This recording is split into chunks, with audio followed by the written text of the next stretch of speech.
Now I've gone over the pivot table options, well, I've gone into the pivot table options throughout the course, but I wanted to specifically focus this lesson on only the pivot table options and the different functionality within the pivot table options that I think is important.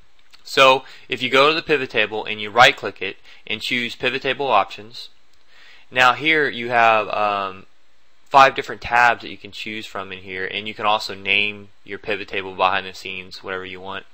And so I just want to go over a few of these that I think is important.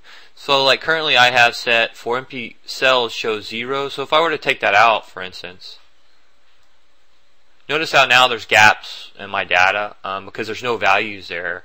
Now just for formatting purposes, I like to put the 0 in there just because it looks nice. I think it looks nicer. I'll put that 0 back. And another thing too, like on the format here, is to for error values show 0. Now let's say for instance you have formulas or you're doing a calculated field in your pivot table and you divide it, somehow divides by 0 and then it throws an error. Once again, doesn't look very pretty, so you may want to just show 0 for an error versus showing the actual error. Another thing, auto fit the columns with an update. That way it'll automatically adjust your column sizing. This preserve format self-formatting on update is real nice. So if I were to uncheck that, and let's say for instance, let's rearrange this pivot table a little bit so that we have some stuff that's different in our row, in our column area. So I'm going to go ahead and put my and then take out my year, put my salesperson in my column area, and then put my client in my row area.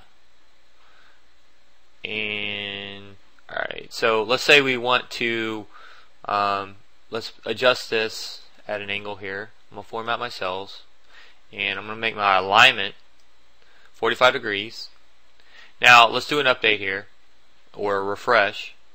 Notice how now it's back to the original format. It didn't retain the formatting that I put on there. Now if I come in here and I choose pivot table options and I choose preserve cell formatting on update, now let's adjust this, format cells, make this 45 degrees again, and something like that, and now let's refresh it. And notice how that formatting was retained. It didn't go back to the original format. So that's a pretty important option. A lot of people get frustrated with the way pivot tables don't retain their formatting. So make sure that's checked. Now let's go back into our pivot table options. Some other things to note are the grand totals for the rows, grand totals for the columns.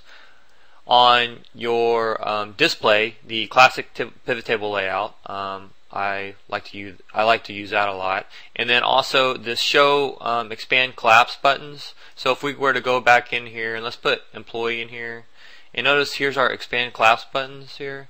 So maybe you don't want those. So let's go back into our pivot table options and we go back to our display, and I'm gonna uncheck expand collapse buttons. And so now you can notice how those aren't there. So it just depends on how you want to see your pivot table. And let's go back into our options. And then the field list sorting order. Now if we were to make this A to Z, click OK. Now if we go to our field list here, notice how now this is in alphabetical order versus what the order is in our data source here.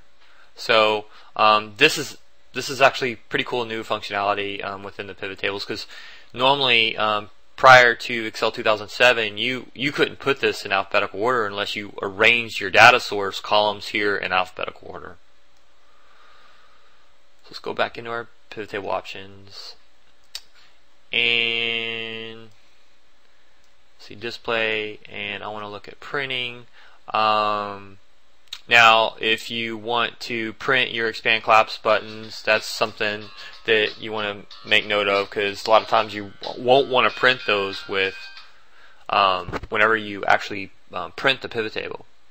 And then finally the data, you're going to want to save the source data with the file a lot of times so that you can actually manipulate or pivot your table on the fly. Now, if you don't want to save your source data, you can uncheck this, and then now your pivot table is going to be, for instance, if you're sending a big file, your file size is going to be much lower. So you can come in here and adjust that. So that's pretty nice as well.